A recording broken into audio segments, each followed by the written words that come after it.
অ্যানাকে অপারেশনের জন্য রেডি করে এরপর নিজের নখ দিয়ে লুসির পেট ফেরে সেখানে একটা মরা পোকা ঢুকিয়ে দেয়। এরপর আবার অ্যানার পেটেও একইভাবে পোকা ঢুকিয়ে দেয়। সবশেষে লুসি চোখ যখন সেলাই করে বন্ধ করতে যায় তখন লুসি তার মার আত্মাটি দেখতে পায়।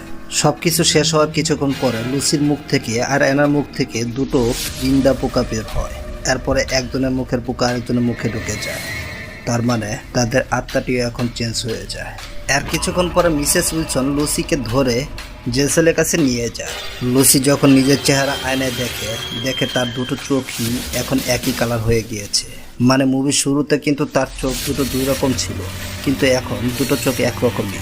জেসেল আর মিসেস উইলসন মিলে একটি রিচুয়াল করে লুসির আত্মা অ্যানার ভিতর আর অ্যানার আত্মা লুসির ভিতর ঢুকিয়ে দিয়েছে, যার কারণেই এমনটা সম্ভব হয়েছে।